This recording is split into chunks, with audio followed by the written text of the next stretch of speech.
cross the driveway. They're going to cross the driveway no matter what. It's going downhill.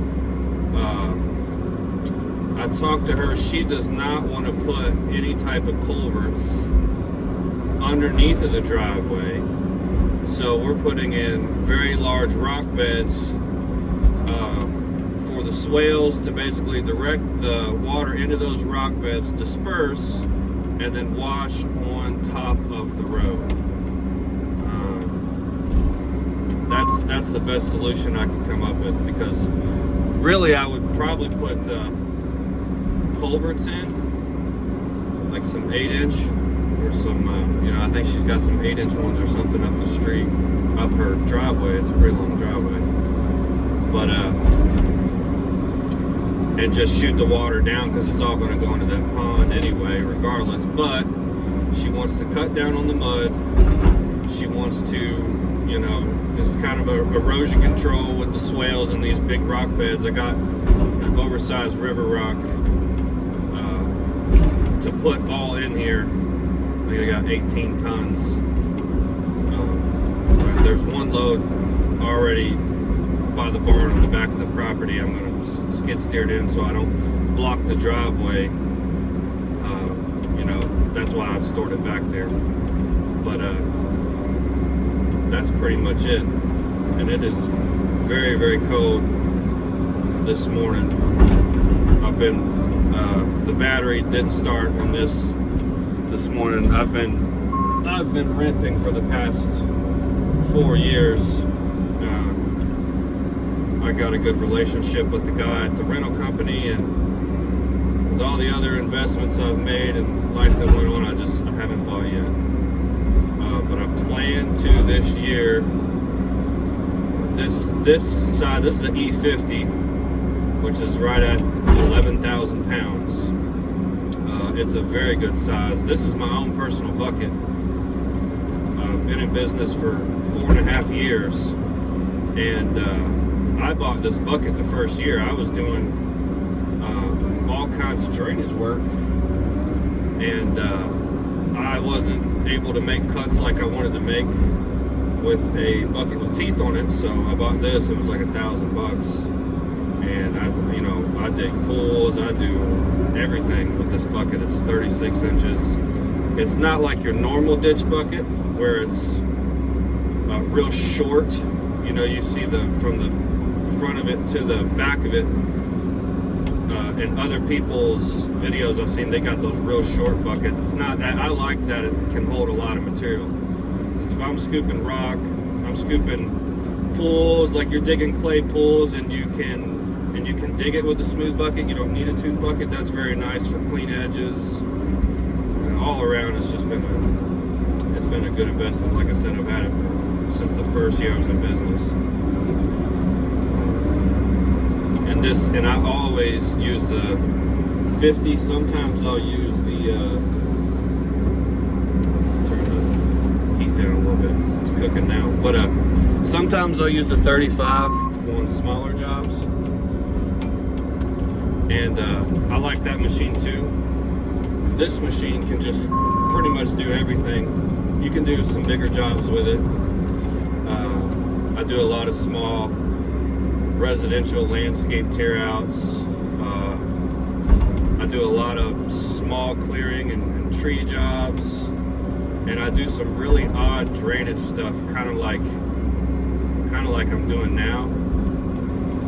But this is not something that a lot of people will do, just diverting water and this and that, and going with the contour of lands and hillsides. It's a little bit of it's an odd thing to do, when most people I talk to about doing drainage or see, it's putting in pipe or, storm systems or whatever. You don't really see a whole lot of, I see like there's one guy on YouTube that does a lot of swales and this and that. And another thing, what I want to look at is having a tilt bucket, because as you see right now, I'm right here. I really need kind of a tilt bucket. I could switch my tracks and put the blade the other way and tilt up a little bit. That's the only bad thing about doing this. You got to move the tracks a lot when you're doing stuff like this just so you can put your blade down. And then same thing with you know, digging pools and all that stuff too. If you're digging a pool and you got a slope on it, you're almost digging from the side and you don't get as much force digging from the side with your blade down versus in the front. But like I said, I make do with whatever I got, and that feels. There's going to be a lot of roots in here today. As you can tell, I'm going around a bunch of junk trees right now, but all through this whole entire property, they got these beautiful cedar trees. They've taken out a bunch. They want to save, you know, as much as they can. It is beautiful. I mean, beautiful property, pond, and this and that. But the problem with that is they really can't ever get grass to grow, because it's just not a whole lot of sunlight. So that's the other reason for this rock too. I mean, you don't ever, and plus I put fabric, plastic down before I put the rock down as a weed prevention, and it allows the stone not to settle and stuff over time too, and kind of let this hillside not erode any more than it already has. I don't know what has been going on, but I think since probably about 2019, at least here in Kentucky, by the way, I don't know how other states are, but we have had really insane rains. I mean, I don't know what's going on.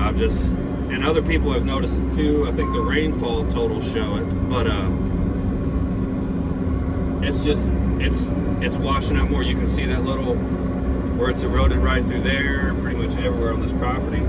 They had 2 check dams put in for the inlet of their pond by another contractor years ago. He put in 3 check dams. He just put in riprap, and the water comes in so fast over there, it blew out all the check dams. So all the riprap washed into the pond, but not enough to where I couldn't reach it with an excavator. So I got all the riprap out of the pond, rebuilt the check dams, and then I poured concrete all over the riprap so it would hold. So when that water comes in for the inlet of the pond and it hits those dams, it slows down the flow of the water so it doesn't erode the side, like the banks of the inlet anymore.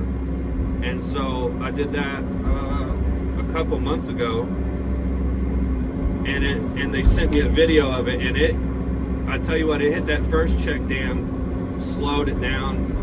I was a little worried about the second check dam just because, I mean, it was like 2 foot over the top of it, but it hit that one too, and I mean, it really slowed the water down. It didn't wash over the banks. I was really happy with that job. So hopefully that's something that they don't ever come back to. That's something I've learned too, is being more of an excavating contractor, subcontractor. You know, a lot of people put in stuff. You know, they hired that contractor to put that in, and you know, I don't want to put anybody down. I don't want to say he didn't know what he was doing, but in drainage work, from what I've found, you should probably just go ahead and be overkill with whatever you're doing, because the moment you're not, there's going to be some crazy rain come through and wash out all the work that you've done. I had that happen on one job before, and I ended up, you know, just coming back and fixing what washed out. The customers I had were pretty cool, and they completely understood, like, hey, you know, I wasn't prepared for how much water actually did come through here. We need to do something a little different. And I ended up just putting in some more rock and this and that, and it took care of the issue. 3 years later, everything's fine. I see the job all the time, and that's what I do when I'm talking to my customers too. I try to go overkill for them, and I tell them why. Because you know, hey, the second you don't, you're going to wash away work, and then you're going to have to pay me to come back here. So,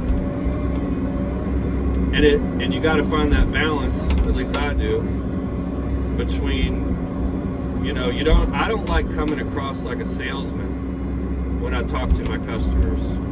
So I've kind of, see, this thing jumps all around. You don't have that blade down. But I don't want to come across like a salesman. But I always want to make sure that I'm completely transparent on what could possibly happen.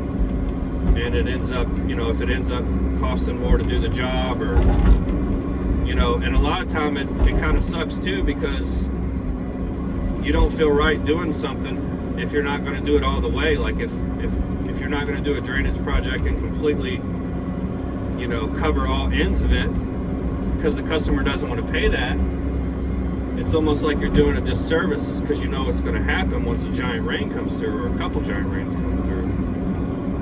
Because, like I said, a month ago, I don't know how much we had come down in the matter of an hour or whatever, but it was, you know, they sent me that video, and, you know, thank God I put so much concrete on all the banks and all the, you know, I overdid it. The only thing I probably would have done different is stuck some rebar in the actual creek bed. Like drill down into the creek bed before I put the riprap in. Just as a, I don't know, definitely an overkill thing, but that's how I like to do things. But that's the only thing I wish I did different. I think everything's going to be perfectly fine without it, but I'm just saying as an absolute forever fix, I probably should have did that. But it should be fine. If that rain that we had a couple weeks ago didn't blow those things out, they'll never blow out. So, and I had a couple guys do it by bag. It was six pallets of bag concrete. They wanted the work, and you know what I pay them to do that versus paying a pump truck. You know, they wanted hours, so they did it all, the concrete by hand, brushed it all in between the riprap. It looks very nice. So yeah, I'm cutting out dirt for all that. This is going to be a giant rock bed right here. I don't know if I've shown you yet. Oh, I'm going to get that cedar tree if I spin it right now. I'll show you in a minute. But there's the swales here.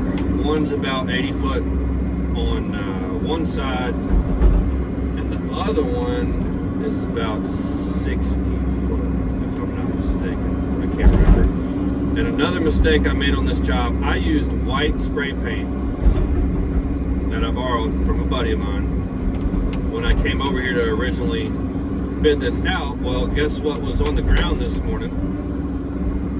A bunch of white snow. So I had to take my blower and try to blow off my, you can barely see my paint right there.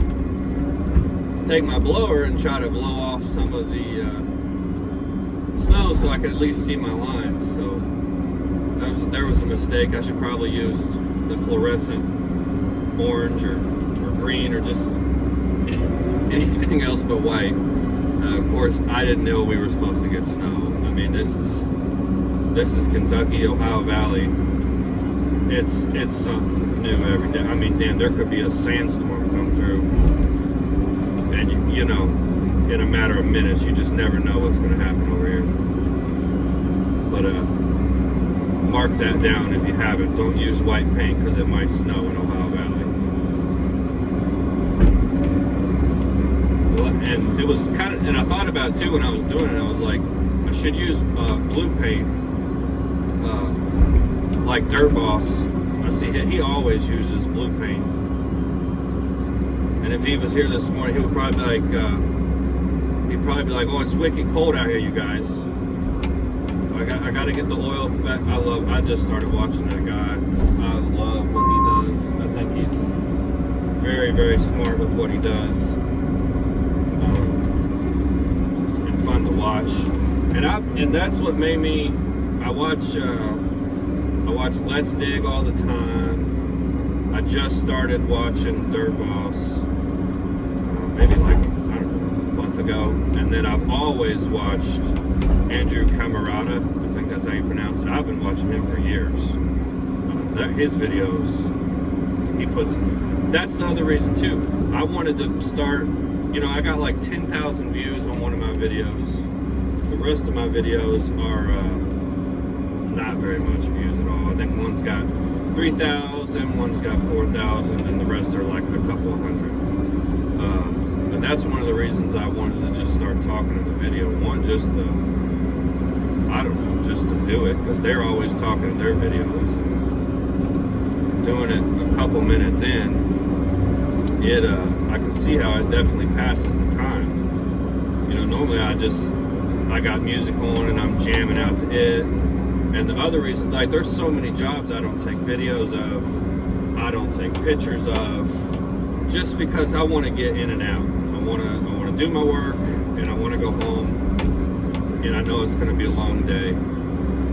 But right now it's kind of nice because it's January 26th or 7th, and I'm working 2 days this week. I'm working Friday and I'm working Saturday. It's been raining or snowing or whatever, and so there's just not a lot of opportunities to get work done. But today's going to be nice. They say 50, like maybe get 250 today, and then tomorrow too. But there is a wind advisory, which is going to be great for when I put fabric and plastic down for the rocket. I cannot wait for that. It's just going to blow everywhere. I'm going to have a couple rocks with me the whole time I'm laying it down, but that's part of it.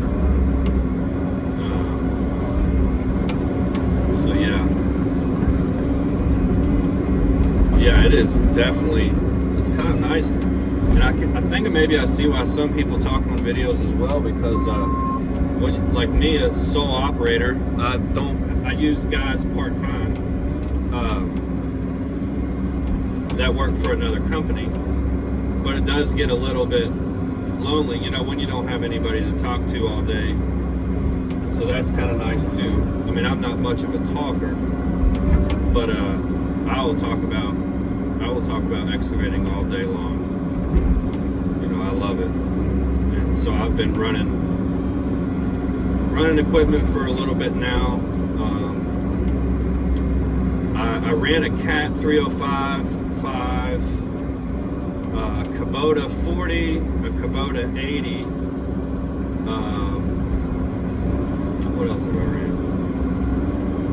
I jumped on a small John Deere or something for a little bit. But so far, these Bobcats, as far as mini equipment's concerned, I really, really like them. They're very strong. Like I said, this is an E50. I would like to buy an E55. It's about $100,000 for that piece of equipment, and it's a couple thousand more pounds than the 50. It's not a huge difference. It's the same track width and everything. I'll be able to use the same trailer and same setup and whatnot. But that's going to be the one, because, like I said, it's big enough for clearing. It's big enough to pop some pretty good sized stumps out of the ground. I've never had an issue with that, besides like a few of them. Just a good machine all around, especially for what I'm doing. I'm doing small jobs. I like 2 or 3 day jobs that you're just kind of in a day or two, maybe fill up the equipment one time. They seem to be pretty profitable. So that's kind of the market I want to stay in. Bigger jobs, I don't know if I haven't learned how to price them right completely. My conversion rate on bigger jobs is not the best, put it this way. And somebody asked me the other day, which a lot of people are probably going to think I'm stupid for how I'm talking in the video, but I really don't care. somebody asked me if I take credit card, if I finance the other day, and I said no, no I don't, and it ended up losing the job. It was like a $2,900 job, and I lost it because I couldn't finance the guy. I don't take credit card. I never ran into that. That was the first time in 4.5 years that somebody has asked me if I finance. So I talked to a few buddies about it, and basically concluded that I don't know if I want to work for somebody that needs to finance something. If it was a repair, that would be one thing. If they had to get something repaired and they needed it, I can see financing. But if you're wanting to finance a pond just because you want a pond, I don't know. And I could be completely wrong with how I'm thinking about stuff, but I don't know. I would rather be just paid. I don't want to have to take a credit card, charge a fee. I never have before, and I don't know. I don't know much about it, but maybe it's something I'll look into. Let's say what is it going to land me? A couple more jobs a year. Now, but it's the first time I've heard of it, or the first time I've been asked it in this many years. It's like, maybe it's something I should look into a little bit more, and I probably will. But yeah, that was kind of felt bad. You spend time. A lot of people don't understand business too. You really spend a lot of time looking at jobs, talking with customers, looking at others. It's a lot. People don't realize it's a lot of time, which, depending on how you value your time, it's a lot of money to, go and look at jobs. So when you do all that work and you don't land it, and you're not converting as many jobs as you want, I'm normally a middle price guy. I don't charge too high. I don't charge too low. I just, make money and get out and do a good job. And even if I have to shoot myself in the foot or spend an extra $200 on something I didn't see, or even an extra $1,000, it doesn't matter. It always does better to do a really good job, because that's how you get business. I mean, most of my business is word of mouth. People know each other, and they say, "Hey, I got a guy. Hey, he did a great job for us." Whatever. So, if you're out there trying to skip over stuff and cut corners and this and that, it's not. You may get by with it for a little while, but sooner or later it's going to catch up with you. And I just think it's so much better to, if you screw something up, or if you shorted yourself on material, just go ahead and bite the bullet and do it, and just keep doing a good job, and it'll always come back to you. It may take a super long time, but it'll come back to you. And I'm a very firm believer in that. I know there's contractors. Again, I'm not trying to put somebody down. I think I'm just talking about mindsets and what goes through my mind. But you see these guys want to we can get in and out and make a lick and do all that, and it's like, you don't really want to do that.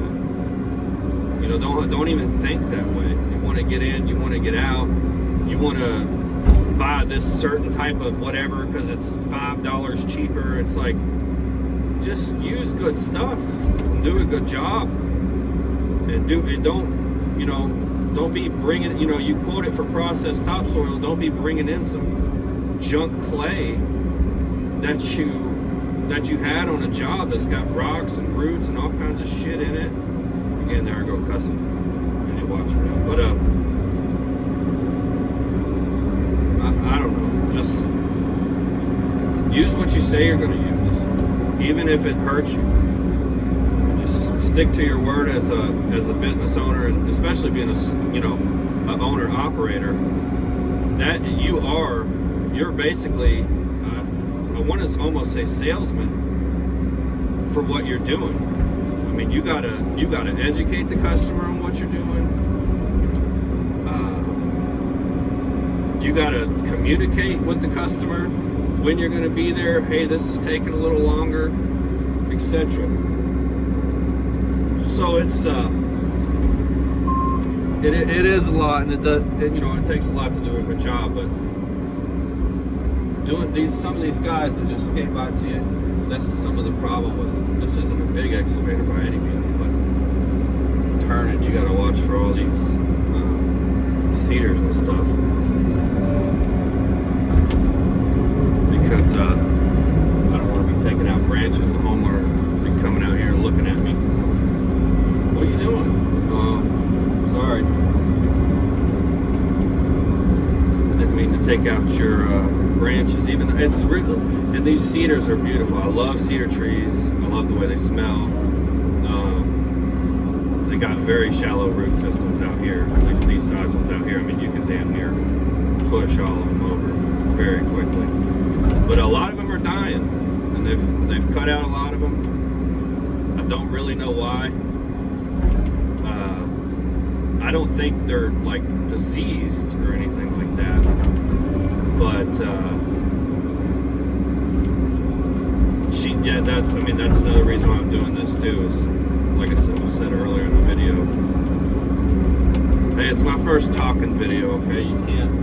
If I'm repeating myself and stuff, that's just what it is.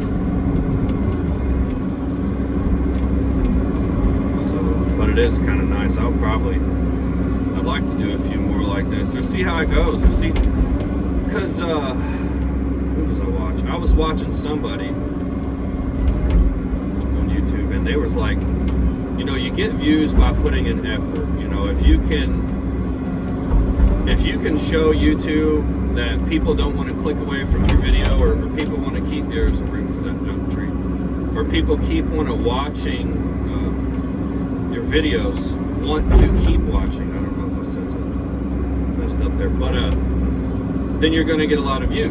So I decided, all right, well, I'm not going to make a time lapse. I'm going to talk. And then another thing I've been doing for putting in effort, which is very minimal, but it's something, is I'll take a picture of the job for my thumbnail, instead of just letting the thumbnail be whatever it's going to be. I'm trying to just glide over these roots. And so they said that was one way to show effort. So now I'm not doing a time lapse and putting music to it, which I'll probably do both. I'll probably put a talking video and make a time lapse, just because I love the time lapse video personally. And it's, a 40-minute video is going to be 4 minutes or 5 minutes from 40 minutes down when you time lapse it. So that's nice too. And I don't know how many people actually sit there and watch 40-minute videos or whatever. I know I do at night, especially in the winter. I'm normally out working or get back to the shop at 8 o'clock, but I'm sitting there at 6:30. It's dark. I'll watch videos for a couple hours, see how other guys are doing things, and see if I can learn stuff. Learn stuff that I haven't done, even though you're going to learn on every single job, no matter what, you're going to learn. You'll learn the smallest thing, you might learn the biggest thing, but all jobs are different. I keep fooling with this thing, AC and this heat. But always something different on every job. Always something to learn.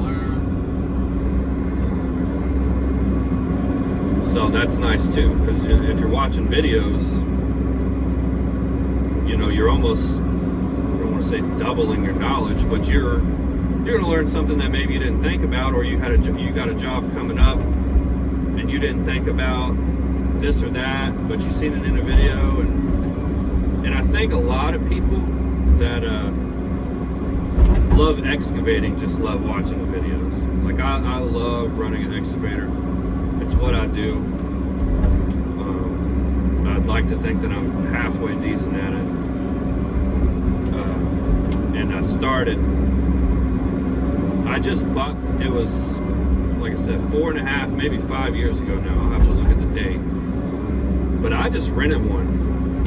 And I had ran other equipment in the past from being in construction. But I rented a little Takeuchi. Oh, that's another excavator I ran. Which I like Takeuchi. It wasn't a new one. It was an old one for sure. And it, like, you drove the thing and it sounded like there was just chains inside the cab. You know, there was and it was an older one. This is how I know it's old. It had an ashtray in it. That, you know, a chrome one like you'd see in an old Crown Vic or something, you know. And I don't know if I'm 30 years old. It's not like I look old as hell, but I'm 30 years old, so I don't know how old all those other, I don't know how old any of those other guys are that make YouTube videos. I really don't know much about them at all. But anyways, as I was saying, nasty, that was one of the cedars they just took out. Can I pitch it?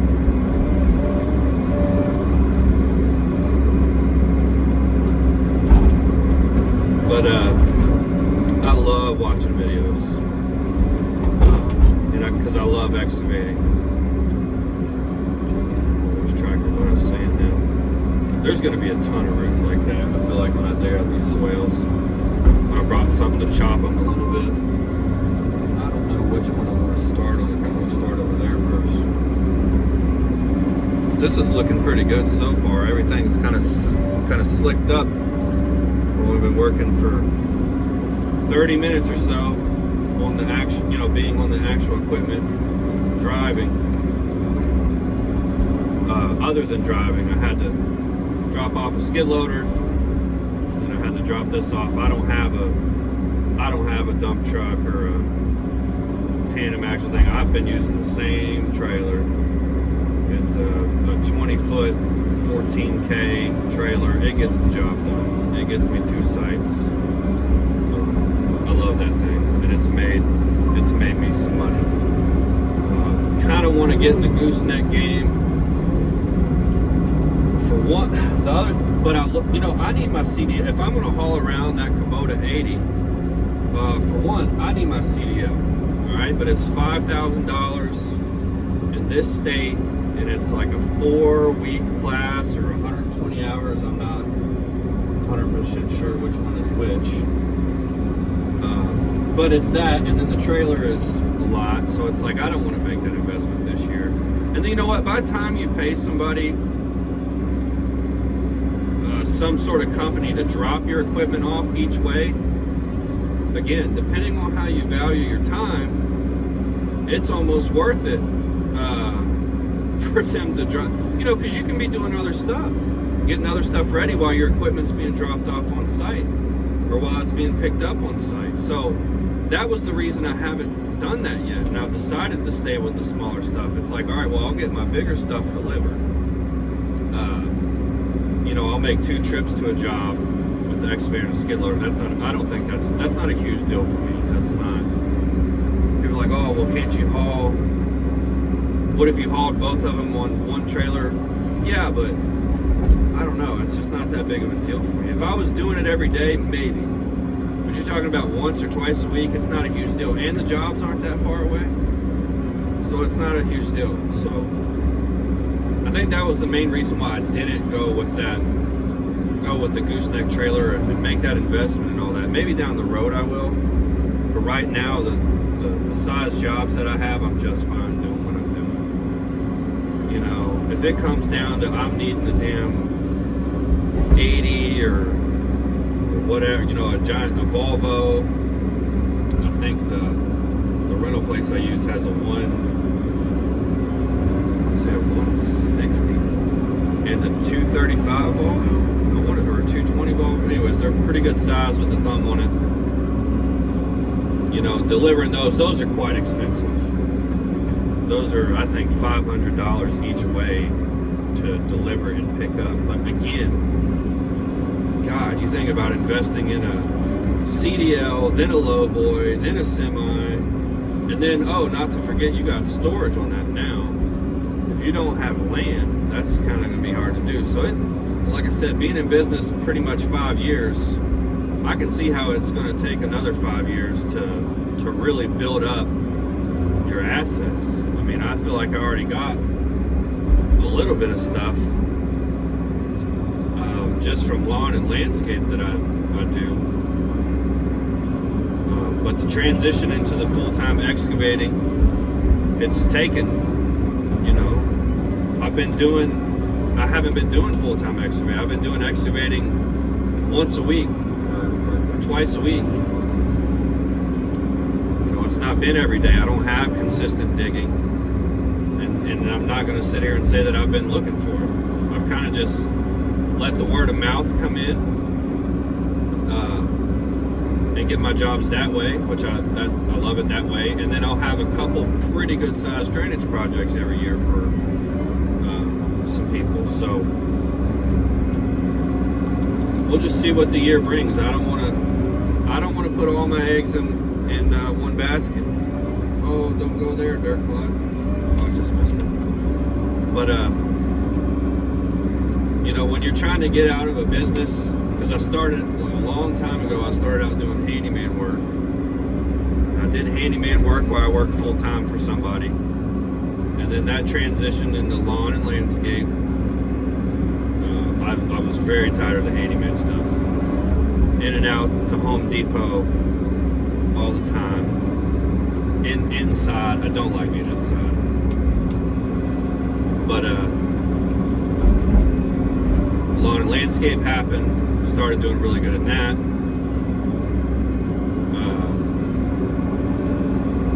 And then, like I said, I got into excavating very quickly. That's when I started my lawn and landscape. And it just something I did, and it just felt natural. And I fell in love with it. Even though it has its cons, just like every business. A lot of people, operators are lazy and this and that, but I haven't been out of the cab yet, but a lot to get out of the cab and put that plastic down, the handbrake things, clean off the driveway. It would be nice to have another guy, and I do that sometimes. I'll have somebody come help me, but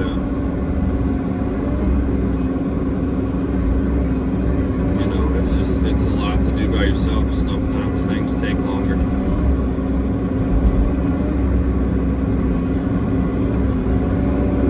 And then equipment, that might screw up.